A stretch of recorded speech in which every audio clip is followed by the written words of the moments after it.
coordenador-geral do SINDICEP-PE. Agora, José Felipe Pereira, que é o secretário-geral do SINDICEP-PE.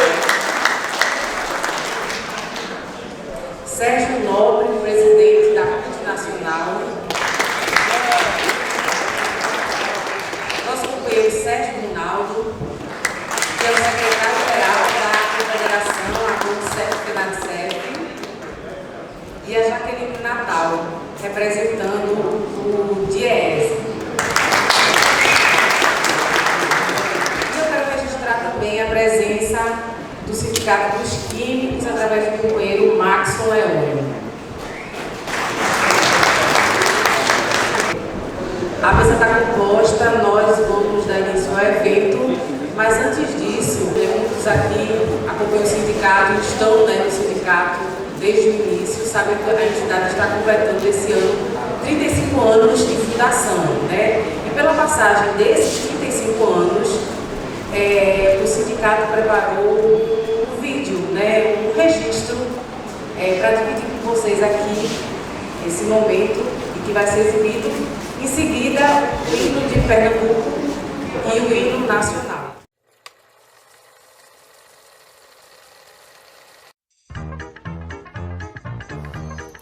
Era uma vez um grupo de servidores federais que resolveram se unir para lutar pelos seus direitos. Em 19 de março de 1989, eles fundaram o Sindicato dos Servidores Públicos Federais no estado de Pernambuco, o SINDICEP-PE. Os primeiros anos não foram fáceis. O sindicato enfrentou vários desafios com o governo Collor. Como se já não bastasse, chegou o governo de Fernando Henrique Cardoso e ampliou os ataques aos direitos da categoria. Em meio a tanta luta, nasceram projetos importantes, como o Núcleo dos Aposentados e Pensionistas, o Coral do SINCEP e o bloco carnavalesco Abra o Olho. Ah, mas se entregar não. Resistir foi sempre a palavra de ordem. Nas ruas, lutando por um país melhor, em defesa do serviço público. Foi sempre assim. Um sindicato de vanguarda, sempre à frente do seu tempo. Nos órgãos, nas ruas, em defesa dos direitos dos servidores e servidoras públicas federais e de uma sociedade mais justa. Mesmo em momentos difíceis como o da pandemia da Covid-19 e do desgoverno de Jair Messias Bolsonaro, o SINDICEP esteve junto à sua base e dos mais necessitados, lutando por um país melhor, por mais serviços públicos. Novos projetos e novas conquistas. A luta continua. E que venham mais 35 anos.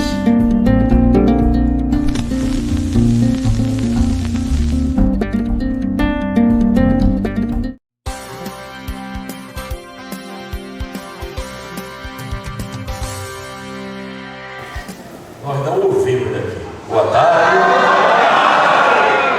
Melhorou. Podia ser melhor, mas vamos nos contentar com esse boa tarde. Gente, que satisfação, que prazer estar reencontrando a tanta gente, muitos que há tempo a gente não via, depois de tempos tão sombrios que pairaram sobre a classe trabalhadora, nos resta agora uma reconstrução.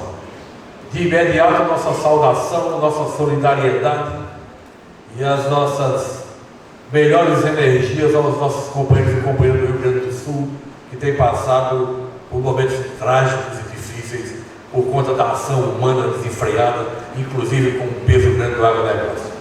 Queremos também iniciar nosso congresso fazendo aqui a nossa saudação póstuma a várias pessoas que estarão sendo homenageadas nesse congresso, principalmente os que estavam bem próximos da gente construindo essa luta. Nós queremos também aqui, no início desse congresso, expressar nosso mais veemente repúdio ao genocídio cruel que está sendo acometido sobre o povo palestino na faixa de Gaza. Nós estamos aqui também colocando nosso repúdio àquela guerra entre Rússia e Ucrânia, que não querem sentar para conversar como pessoas civilizadas. Então nós queremos dizer que a guerra não pode ser uma alternativa para a construção. Não se pode falar na paz, mas primeiro tem que ter uma guerra. Isso é um processo de desinteligência. Então, dentro de todo esse contexto, a gente tem a satisfação e a honra de estar revendo aqui todos e todas nesse momento de uma reconstrução nacional, depois de tanto que foi destruído, tanto que foi sucateado, principalmente no que se refere às políticas públicas, os serviços públicos e, consequentemente, a qualidade de vida do nosso povo brasileiro. Então eu queria aqui expressar, em nome do SINCEP, em nome do meu companheiro Zé Felipe, em nome da direção do SINCEP, que é responsável pela execução desse congresso, que quem acha que é fácil não é. É um trabalho árduo, difícil, muito complicado, com muitas nuances, mas nós estamos aqui. Então, agradecer nossos funcionários, agradecer algumas pessoas, especialmente nossa companheira Elna, nosso companheiro Fernando, que teve aqui um papel de destaque e de esforço na construção desse congresso. Nosso companheiro Zé Felipe, já citei, são os nossos funcionários e funcionárias que ajudaram direta e indiretamente para a realização desse nosso 13º Congresso. Então, nós declaramos aberto o nosso 13º Congresso e para que a gente possa concretizar de fato essa abertura, agradecer aqui a presença dos nossos companheiros, dos nossos capas das instâncias maiores, o nosso companheiro Sérgio Nobre, presidente da CUT Nacional, o nosso companheiro Sérgio Ronaldo, secretário-geral da CONICEF, o nosso sempre presente DIEESE, necessário para a nossa luta, e nosso querido Pedro Armengol, o diretor a concurso da CONICEF e da CUT, também tem nos ajudado, nosso querido companheiro Márcio Lemos, que está ali. Cadê o Vladimir? Não ouvi ver ainda. O Vladimir está aqui, não? Deve estar dando uma descansada para logo mais a gente apertar ele. Então, gente, dando continuidade aqui, passar para a sua saudação nessa mesa de abertura inicial, para o nosso secretário-geral, nosso companheiro, nosso amigo, nosso irmão, Zé Felipe.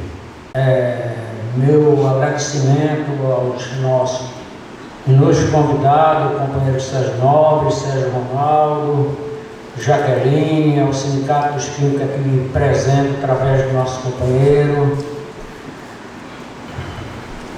ao corpo de funcionários do SINCEP e à comissão que organizou este congresso já citado por Zé Carlos. O meu abraço fraterno sempre ao companheiro Pedro Armengol e Márcio Leno do DIEESE. Foi muito importante reviver esses vídeos do início da construção do sindicato, do SINCEP Pernambuco, sindicato que essencialmente foi construído pela geração de 68. Essa geração de 68, que não tinha permissão de fazer política, que não tinha permissão para nada, porque a gente vivia ainda dentro da ditadura e muitos militares por dentro das associações, e através das associações, algumas já quase centenárias, se deu a construção do SINCEP. Mesmo na primeira direção, lembra aí do Sr. Pedro, foi um trabalhador que teve que sair de Pernambuco, se esconder na imensidão de São Paulo, nos anos 64, e fez parte dessa primeira direção. Ou seja, é uma entidade que veio com a força política daqueles que resistiram à ditadura. Se somou um novo momento, quando da redemocratização do país, com a pujança, com o caráter, com a força de vontade daqueles que estavam dentro da SUDENE, que estavam dentro da FUNAL, da SUCAN na época, do SESC, do DENOX, no Instituto Florestal, no IBAMA, no Ministério do Trabalho, na dezenas e dezenas de órgãos aqui em Pernambuco. Os trabalhadores se organizaram e construíram sua entidade de luta. Uma entidade que teve muitas vitórias, como a incorporação da GAI, com planos de carreira, e teve também, como de quem luta, derrotas, mas essas derrotas não nos abateram. Fez com que a categoria continuasse resistindo, como foi os 6 anos malditos, de 2 desgovernos, vou me recusar a citar o nome. Os trabalhadores padeceram e a sociedade de todas as mazelas. Como diz um poeta, Flávio Leandro, que se esconde lá no finalzinho de Pernambuco, a gente tinha que combater em várias frentes. Combater o maldito vírus e a bexiga do presidente que estava instalado. A gente não desiste da luta. A gente tem inúmeras pautas para continuar tocando em 24, 25, 26. Os sucaneiros têm a questão da H100. O IBAMA ainda não assinou um acordo, não aceitou uma proposta que é rebaixada para o meio ambiente. Os trabalhadores do INCRA continuam em construção. As empresas públicas assinaram o ACT, mas tem muita demanda a construir. As empresas públicas que trazem a juventude e a energia da juventude para nossas bandeiras de luta, para a nossa luta. Desejo a todos e a todas um excelente congresso, que a gente saia daqui armado, com as bandeiras que a gente construiu no final do ano passado, do Congresso da CUT e do Congresso da Condicef, e que aqui a gente nos incorpore essas bandeiras de luta para a classe trabalhadora continuar vitoriosa. Meu abraço fraterno a todos e todas e minha gratidão por fazer parte dessa direção.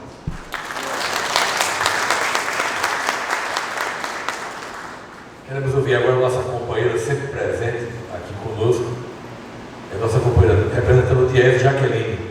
Queria muito agradecer o convite para estar nessa mesa e quando vocês estavam falando, eu estava olhando umas coisas aqui, eu fiz umas contas. Você sabe que o jazz é o negócio dos números, né? Mas a conta que eu fiz é bem simples. Dos 35 anos do SINCEP, eu acompanho 29. Então, para mim, já é minha casa e minha escola. Aquele vídeo me tocou muito, porque eu participei de muito daquele momento. Muito. Então, eu queria agradecer por esse momento e estar aqui com vocês. Queria ressaltar a importância do tema que vocês escolheram para o Congresso. O serviço público, o único recurso para reconstruir o país. E por que isso é tão importante?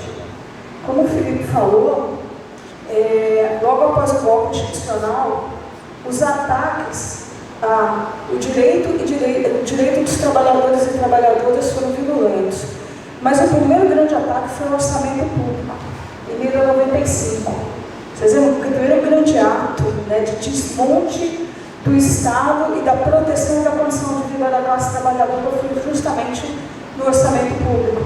E isso se dava por dois motivos, na nossa opinião. Primeiro, pela apropriação que o capital, fundamentalmente o capital financeiro, tem intenção de se apropriar dos fundos públicos, dos recursos públicos, de se apropriar do dinheiro de que cada contribuinte que está dentro e fora dessa sala paga para o Estado prestar serviços para ele. Ou seja, processo de privatização, processo de desmonte, de desconstrução. Esse é um dos elementos. O outro elemento é um pouco mais sutil. Por quê? Porque uma política pública que gere cidadania para as pessoas também gera uma consciência crítica para que essas pessoas avaliem seus políticos naquele local. Também gera uma consciência, condições para que as pessoas olhem e façam as escolhas dos projetos que lhe atendam. E quando eu destruo essas políticas públicas, eu fragilizo as pessoas, e as pessoas, já disse Nelson Rodrigues, a fome ela não tem calor, não é fria nem quente, não tem dor, ela é passiva. E o sofrimento que a ausência da política pública gera para a população é uma população passiva. Uma população que olha qualquer movimento e qualquer movimento para ela já é um salvaguarda da situação dela. Eu estava olhando aqui o desmonte que a gente passa a partir do governo. Eu vou ter que falar com o Felipe, eu também não gosto não, mas a partir do golpe, a partir do governo Temer, com a emenda 95, mas com a desconstrução de todas as políticas de proteção à vida das pessoas no trabalho. A gente passou por reforma trabalhista, a gente passou pela ampliação da terceirização, a gente passou por muita reforma da Previdência, né? Pela profunda reforma da Previdência, nós passamos por uma ameaça virulenta de desmonte do serviço público, uma forma de arrastar a reforma trabalhista para as relações de trabalho do serviço público, ataques violentos ao financiamento das entidades que representam os servidores e servidoras públicas, quando não conseguiam mexer na estrutura do serviço público, do servidor público. Nós vimos muitos desses desmontes. E nesse momento é extremamente importante essa categoria, junto com todas as outras categorias na resistência. Eu estava olhando aqui, mal do Diese, né, dos números. Tem um documento que eu de vez em quando volto a ele, que é o documento de transição do governo Lula para o governo anterior, e aí eu vou me poupar de falar o nome, para o governo atual. Tem uma frase que eu acho interessante. Enquanto projeto de governo, do governo passado, a desconstrução institucional, o desmonte do Estado e a desorganização da política em áreas essenciais à vida das pessoas. Isso era o projeto. Então, por isso que é tão importante discutir essa reconstrução, é urgente, temos pouco tempo para fazer isso. Por quê? Porque a gente tem uma outra disputa muito forte daqui a algum tempo e é uma disputa de projeto. Só para vocês perceberem um pouco em termos de números esses desmontes. Nesse documento de transição, que eu aconselho todo mundo a dar uma olhada, de vez em quando revisitar, a saúde indígena, e aí Bruno Pereira presente, ela perdeu de 1,1 bilhão e meio, ela caiu para 610 milhões.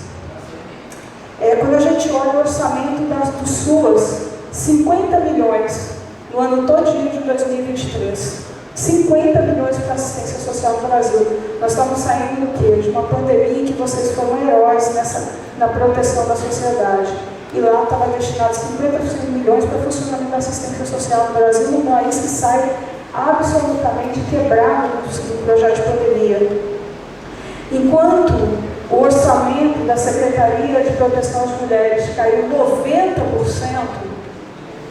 o número de armas no Brasil aumentou 96%. E aí a gente viu que foi o drama e que o Estado teve que acolher o drama da violência contra as mulheres nessa pandemia, de como isso nos afetou.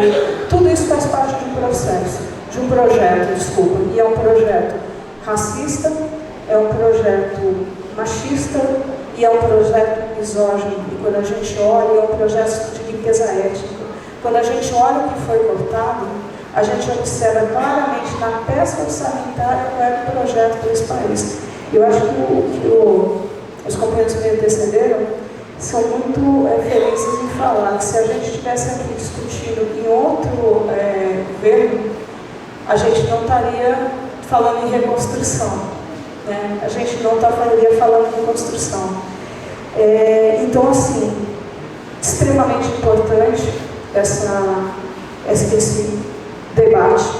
Espero que desse plenário saiam ações, reflexões que nos ajudem a ombro, Diese, com as entidades sindicais, com a CUT, com a CONSEP, com o SINCEP e as demais, a estarem juntos nesse processo de reconstrução da nossa sociedade, para que a gente tenha uma vida melhor para a nossa população. Então, agradecer, desejar um excelente congresso para vocês. Sim, eu estou me enrolando para falar. O último congresso que a gente teve, eu tive na mesa. E esse último congresso foi em 2018. Em 2018 o ar estava irrespirável, vocês lembram? Estava irrespirável. Era um momento de muita tensão. A gente estava numa situação muito difícil de disputa e a gente estava com muita ansiedade. Nós sobrevivemos, né, a 2018, a 2018, 19, 20, 21, 22, sobrevivemos à pandemia e ao pandemônio. E aqui agora nós estamos juntos e juntas, é uma felicidade muito grande de poder encontrar companheiros e companheiras e pensar nessa reconstrução. E ver nos olhos de cada um essa nova esperança, esse novo esperançar sendo renovado. Muito obrigado. O Diese está sempre à disposição de vocês, o Diese é de vocês. E esta casa específica do Sérgio é uma casa que sustenta política e financeiramente onde é nesse Estado. Nós temos muita gratidão por isso. Muito obrigada. Obrigado, Jaqueline. Sem delongas, o nosso secretário-geral da CONDICEF tem tido uma vida muito fácil esses dias, final. Muito fácil. Boa tarde, companheirada. Boa tarde, presidente Sérgio. Felipe. Opa, boa tarde, companheiro. Por que ele não deve boa tarde tão forte assim, né, Jaqueline? Combinado, né? Jogo combinado. Boa tarde, Zé. Boa tarde, Jaqueline. Meu companheiro de trajetória, Pedro Armigol. Max, que está aqui também. O companheiro Vladimir. Jaqueline estava falando, tem 28 anos, 28 aqui na 29, na trincheira do Sincep. Eu estou há 35. O Zé Carlos está falando aqui que não era nem nascido. Eu saí aqui de Pernambuco, mas o pernambuquês ainda continuou comigo. Continuo filiado aqui no nosso sindicato. Essa semana a gente estava conversando na reunião da frente parlamentar, eu e o Vladimir, e o Vladimir estava falando, vai para casa, né? Eu disse, sim, não, nunca saí. Aliás, nunca saí de casa, né? Aliás, estou passando um tempo lá com uma missão a cumprir. Mas assim, a gente fica satisfeito e feliz em voltar a olhar nos olhos dos trabalhadores que começam a brilhar, viu, Sérgio? Depois do governo das trevas, que falou que tinha colocado uma granada no nosso bolso, que nos tratava como parasita, o trabalhador tinha até medo de participar das assembleias dos sindicatos, porque era implacavelmente perseguido, era vigiado diuturnamente.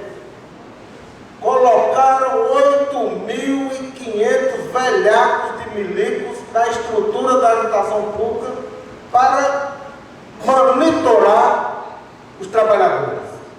Então nós voltamos a viver novos tempos. E a expectativa nossa da CONDICEF é que nesses novos tempos a gente tenha a responsabilidade de aproveitar ele para ter a mesma pujança que tivemos de 2003 até 2015, onde o setor público federal mais se movimentou, mais se mobilizou, porém foi o período que mais tivemos conquistas. Porque quando tem negociação, o trabalhador quer cada vez mais ver melhorar as propostas que o governo apresenta. Alguns jornalistas ligam para a gente, mas por que vocês fizeram tanta greve no governo Lula, no governo Dilma? Porque tinha negociação. Quando tem negociação, você quer ver cada vez mais as conquistas melhorarem. E em alguns momentos é preciso fazer greve mesmo, é preciso fazer movimento para melhorar, não para derrubar o governo. Para derrubar o governo é como esse anterior, que graças a Deus a gente está livre dele, que jamais ousem voltar para fazer o que fez com o povo brasileiro. Mas nós vamos ficar aqui, amanhã nós teremos um bom debate, um importante debate sobre todo esse processo. Não vou falar na negociação aqui agora, é para deixar o suspense até amanhã. Mas uma coisa que eu quero, antes que ele venha me perguntar, ainda hoje, viu, Jurandir, entrei em contato lá com o MGI, nós vamos lá na camisa da Sudene, Sudam, Sudeco e da Suframa, tá? Mas acho que vai sair, é preciso estar lá, tanto outras que nós estamos reivindicando. Mas assim, gente, prazer em voltar aqui a ver, olhar nos olhos de vocês, no tete a tete. A gente tem hora, eu e o Pedro, nós estamos cansados, começamos 8 horas da manhã, até 6, 7 da noite, olhando na televisão e conversando com ela, com o computador, em reuniões virtuais. Eu acho que esse momento é importante, aproveitem bastante, ajudem a construir as nossas demandas na reconstrução do Rio Grande do Sul, que é o que fizeram com o Brasil no passado bem recente, e ele está voltando a ser reconstruído. Toda a solidariedade do nosso povo gaúcho e vida que segue, luta para frente. Abraço, companheirada.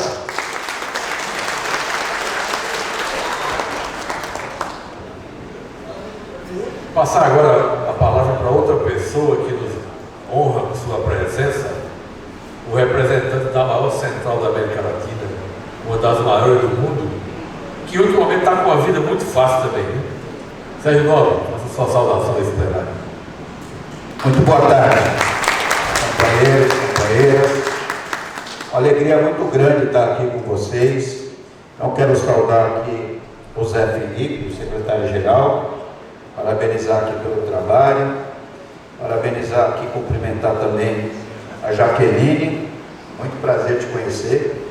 E para mim, eu não tenho dúvida, onde eu vou, eu digo para o povo que a construção mais espetacular que o movimento sindical fez foi o Diese. O Diese é reconhecido nacionalmente e fora do país, pelos trabalhos de qualidade que faz, a assessoria que faz a todas as categorias. Então, eu orgulho a construção do Diese. E muita gente no país não sabe que o Diese é uma construção do movimento sindical, né? Às vezes por nossa culpa, porque a gente não fala. Então, parabéns ao Diese por tudo que tem feito pela nossa luta. Saudar também o Sérgio Ronaldo, meu xará, e a gente passou por poucas e boas aí, né? De 2016 para cá. Também o Zé Carlos, nosso coordenador. Eu nem sabia que era coordenador, tinha colocado presidente aqui. Mas coordenador geral do Sindicep, é muito forte, é? Pois é, e o Zé Carlos é um grande parceiro, né? Por isso que quando me fez o convite, eu estava com muita dificuldade de vir, mas eu fiz questão de participar aqui do Congresso, porque sempre, né, o Sindicep em Pernambuco foi parceiro e a Condicef também. Vocês sabem que eu sou metalúrgico do mesmo sindicato do presidente Lula, sou lá de São Bernardo, e sou da geração da década de 80, que foi um período muito difícil, muito duro, de muito enfrentamento com o exército, com a polícia, os patrões, selvageria dos patrões, mas era um movimento, um momento de ascensão dos movimentos. A gente sofria, lutava muito, mas os movimentos estavam florindo, muito apoio popular, estava surgindo o MST, a CUT estava nascendo, enfim, construindo organizações, Diese nos assessorando, muita militância surgindo naquele período. Agora, o que a gente viveu de 2016 para cá não foi pouca coisa. O desmonte, o ataque a gente, o ódio da extrema-direita, foi muito difícil sobreviver esses anos, em especial sem financiamento nenhum, a Central Única dos Trabalhadores sem nenhum centavo em caixa, e eles achavam à direita que a gente ia parar de lutar por conta disso, e se enganaram, e nós conseguimos lutando cada vez mais forte. E foi graças à solidariedade dos sindicatos filiados à CUT e o compromisso com a CUT, que toda vez que eu procurei os sindicatos, e esse não foi diferente, ajudou a CUT a seguir na luta. Então eu sou muito grato ao Sindicep e à Condicef pela parceria nesses anos que foram os mais difíceis para mim da história da classe trabalhadora, e a CUT reconhece isso. Como eu vou estar na outra mesa para falar de conjuntura, então vou poupar vocês, né, porque eu vou falar um pouco mais na mesa seguinte. Então, um grande abraço, um grande congresso a todos e todas, e contem com a Central Única dos Trabalhadores na caminhada.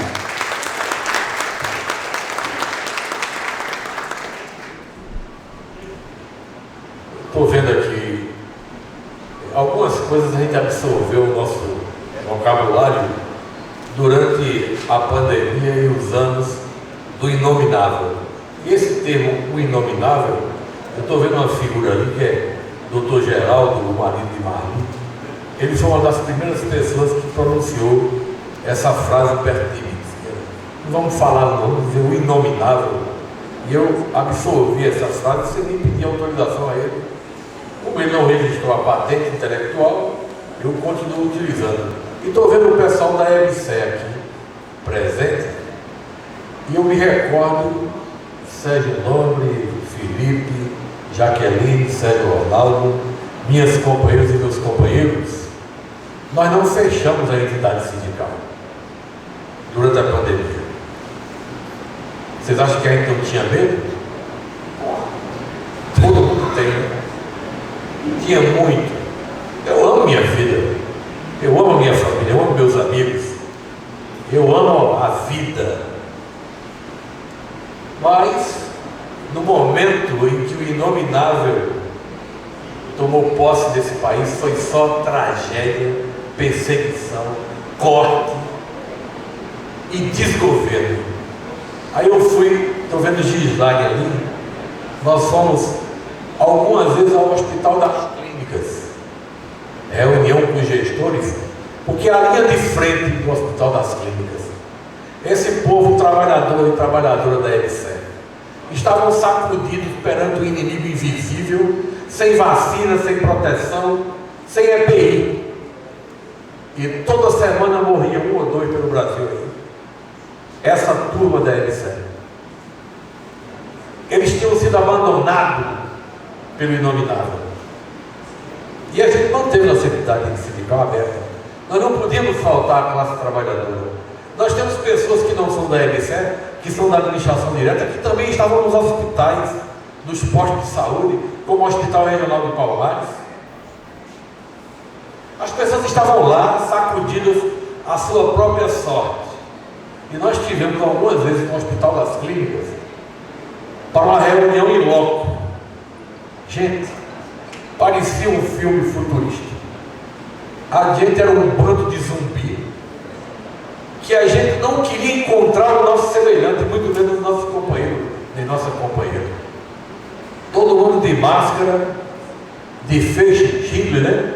Face Schindler, protetor facial, que parece uma máscara de soldador, álcool para tudo que é lado, distância.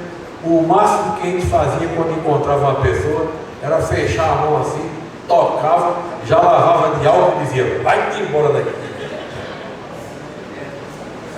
Aliás, minhas mãos quase viraram alcoólatra, porque quando passou a pandemia eu estava tremendo, eu estava álcool, ela parava, mas eu descobri que era apenas psicológico. Então, gente, nós participamos da confecção, este sindicato, o Sindicep, participou da confecção de EPI, junto com técnicos da universidade e com técnicos dos institutos federais. Nós financiamos material para a confecção de avental, de protetor facial, já que máscara para hospitais tem uma exigência técnica muito grande e não tinha como construir. E nós arriscamos, e nós não tivemos nossa entidade aberta, e nós não erramos. Porém, a demanda, ela continuou, e nós continuamos nessa mesma luta, é incessante, difícil, perseguido pelo sistema. Em 2018, ele decretou o fim da consignação dos sindicatos pela folha de pagamento. Aí nós sobrevivemos porque nós ganhamos a liminar. Se não tivéssemos ganho a liminar, nós não estaríamos aqui, sério. Nós certamente não estaríamos aqui. Estaríamos administrando a falência de uma entidade que tem 35 anos. Então isso é um dos fatos que marcou. E nós cumprimos todas as exigências das organizações de saúde, mundial, nacional, estadual e local. E temos o orgulho de dizer que pelas providências que foram tomadas lá, afastamento onde tinha 12 funcionários no local no sindicato, ia um num dia, outro no outro.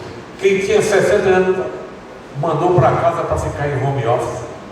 Nós não tivemos nenhuma contaminação dentro do Sindicep perante a pandemia, dentro da nossa entidade sindical, porque nós acreditamos na ciência e não no negacionismo. Aliás, se a Fiocruz disser que beber um copo d'água de esgoto é bom, eu vou lá e bebo. Acredito naquilo ciência pública. Ao contrário, eu não acredito que se tomar uma vacina vira jacaré. Eu não acredito nisso. Então, isso está contido na nossa organização sindical, porque nós temos uma visão de país muito ampla que perpassa por dentro de nós, no nosso cotidiano. Nós temos tanta política pública dentro da nossa entidade sindical que a gente sabe exatamente uma radiografia das políticas públicas necessárias e também a gente tem um feedback dessa destruição que foi feita ao longo desses anos. Mas nós tomamos a decisão corajosa com alguns companheiros e algumas companheiras e mantemos a entidade aberta. Quem não podia, não podia. Mas esta entidade sindical, por esse vínculo estreitíssimo que tem com essas políticas públicas, com um projeto de sociedade brasileira, que não é apenas a questão do nosso contra-cheque, nem a nossa condição de trabalho. A nossa organização, ela se principiou lá atrás com os bravos companheiros e companheiras que a fundaram essa entidade sindical, que infelizmente eu não posso dizer que fiz parte da fundação, mas posso dizer que tenho orgulho de estar à frente dessa organização. Então, essa entidade sindical, ela nasceu, logicamente, que todo sindicato é corporativista. Tem que atender às demandas da corporação, que é quem financia política e financeiramente a entidade.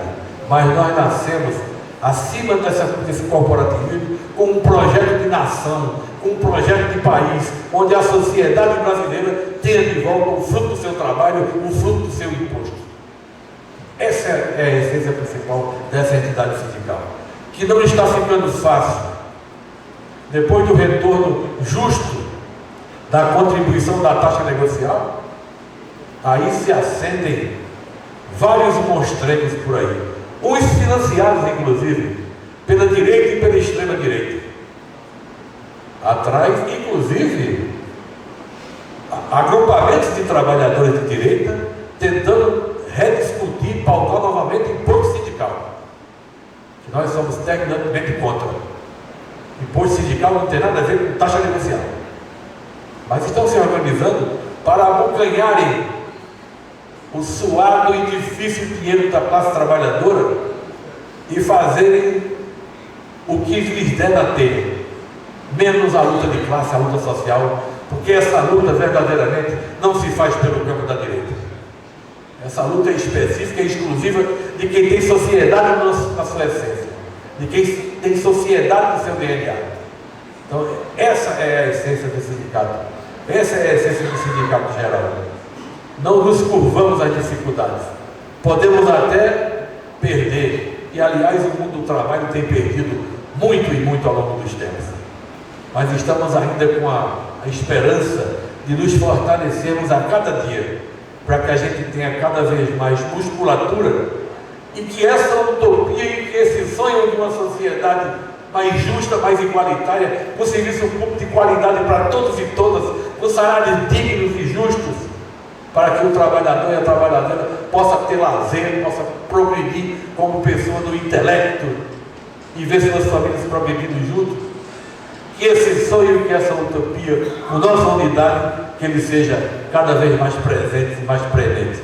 Não é fácil, mas desesperar jamais. Quem sobreviveu ao inominável, eu acho que calejou nas costas e está pronto para muita batalha. Grande congresso a todos e todas. Muito obrigado.